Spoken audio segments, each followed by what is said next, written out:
Okay, so now on to the treadmill run. Yeah. So any set structure? No, 30 minutes. Relatively quick. Just try to get yourself settled into the speed. So start at 4 minutes per K, 15 kilometers an hour, which is pretty good for me. And then see when you feel good, pick it up. But probably just try to relax at this pace now for 30 minutes or so. And I'll do for today because I've got a 2 to 2.5 hour run tomorrow. So just looking to get the legs moving after having not just done much running for a week. So there we go.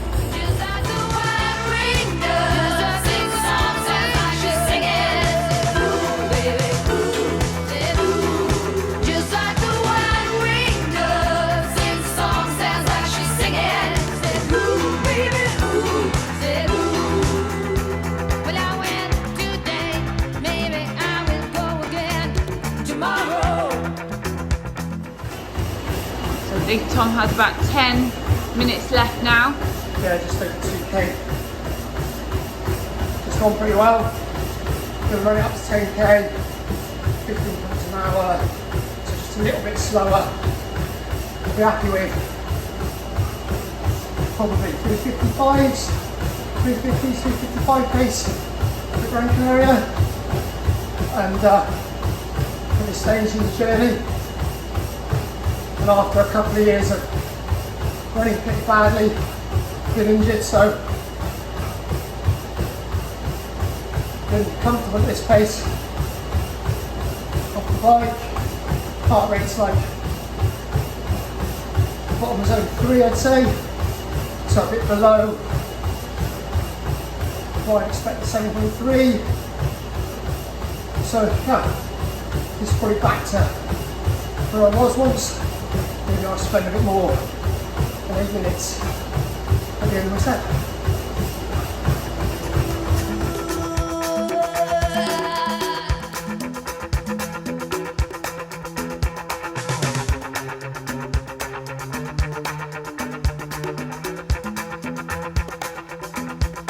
Just like the one-winged dove sings a song, sounds like she's singing. Ooh, baby, ooh, did ooh. Just like the one-winged dove sings a song, sounds like she's singing.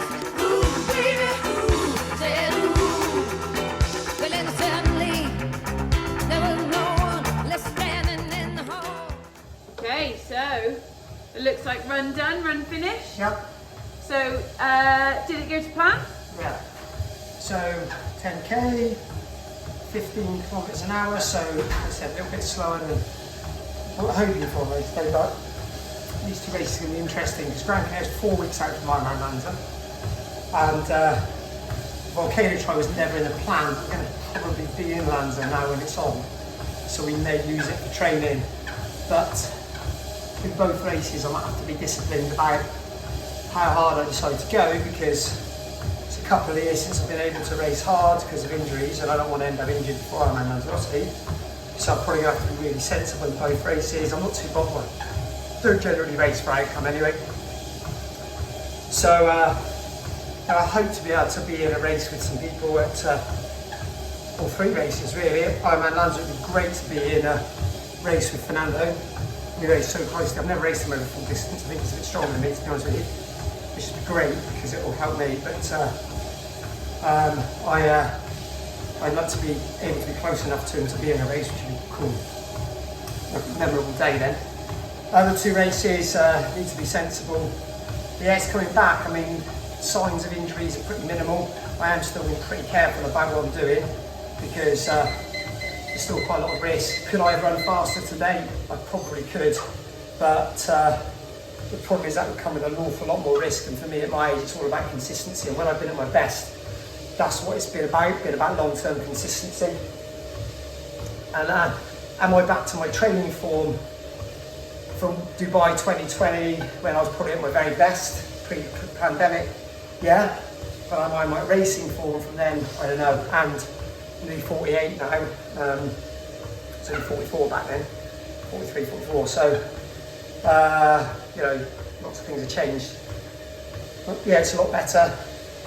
I'm not kind of bumbling my way through these runs. They're smooth. I can run in mixed footwear, so today I'm wearing a pair of Hoka Rincons. We have no connection with Hoka, especially as they keep sponsoring athletes that are coached by that nonce Sutton. But I do like the range. These Rincons are what I use on the treadmill if I ever do a track session, which is not very often. Light, responsive, they don't compensate to actually force me to get into good habits, good form. Never raced in a super shoe, probably going to do that this year. Rocket X2s, Hokas again, 100% sure, but I'm probably going to give it a go. I've been practicing in them. So practicing, not training. So I mix my shoes up quite a lot, and to see how we go, whether that helps me or not, I don't know. Could actually present a great risk of injury, so I'm a bit cautious about it. Because of course, like the stability and stuff isn't there, and at sort of 4-minute Ks, 3:45, 4-minute Ks, is it worth it? Do I get the benefit from wearing a super shoe? You know, I don't know. So I've got to see whether or not that's going to be the right decision. I've got to be careful with that. But I have been practicing with it in training to make that decision. Gran Canaria is a bit of an uneven surface, so I've been doing a bit of practice on uneven surfaces in it as well to see whether I can cope with it under fatigue. Yeah, lots of things going well. And what I'm most pleased about, I think, over the last few days, you know, I've come back from a really great training camp where so much of the training went really well. I obviously had that bad session on Friday. I've written a blog about it, maybe we'll do a podcast about it, but you know, what I was most pleased about is like my reaction to that session. You know, one of the things that a lot of athletes do is they react badly to sessions. You know, they don't know what to do when those things happen, partly because they're not being coached very well and they're just being trained. You know, a lot of them even have their sessions like inputted into the kicker, so they don't even know what's going on, they just react, and then when they blow, they don't know how to adjust or what to do. So I was, you know, it was really easy for me to make that decision and then, you know, get something out of the session by then taking over the coaching from you, Lauren, and let you train while I coached. Not getting too disheartened, just having to reflect on what I think might have led to that, sorting a couple of those things out over the next 48 hours, coming into this morning's session with an open mind. And what I don't want to do today, because it has gone really fucking well today, to be honest with you, probably just as well as things are going in Lanzarote, what's really important is not to get too excited as well. You've got to get the balance right. You know, you've got to, when the sessions don't go the way you want, you've got to get your balance right. When they go really well, you've got to get your balance right. There's no point jumping around, you know, like it's the best day in the world because, you know, it's gone now. And I've got to think about the next day. You know, my dad used to say, you know, a lot of people say, you're only as good as your last game. That's a load of bollocks. You know, you're only as good as your next game. Fleetwood Mac talked about it, didn't they? Yesterday's gone. And like for me, okay, great, it's a great session, it's in the bag. Banked it, and now it's about moving on to the next one and doing the next one well. And that starts with what I decided to do now. So recovery in terms of fuel, nutrition before I go out on the bike later, making sure I stay warm on the bike, I don't do too much or go too hard. Getting back this evening, recovering well, sleeping well tonight, etc., because up early tomorrow morning to coach. It's no good doing this great session is if I then self-sabotage with shit decisions after that. So yeah, got to keep the balance. So that's where I'm at today. Pretty pleased with that. Liz is over there. Hi. I don't know what the fuck is going on with your hair. You look like... I need to go to you look a like hairdresser because I think at the back it's just not right now. I think... You look like you belong in... I didn't even look in the mirror. In the Andes. You look like...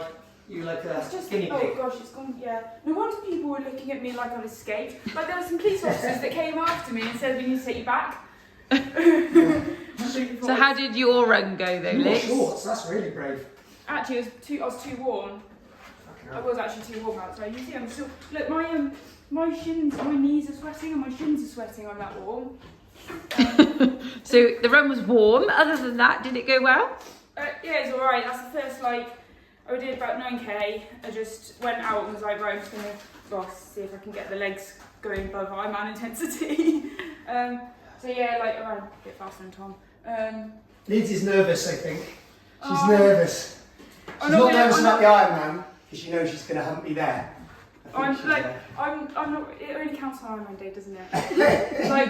like let's face it, 70.3 is nice, but I've already been getting 70.3 excuses. I'm just gonna say the run was alright actually. I just forced myself, like, because it's always coming back into it, come off a really decent block.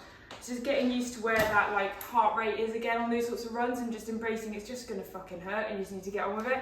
But for me, like the mountain bike race we did at the start of the year has been really good for that, because I now look at it, so I used to panic, like, oh no, it's too hard.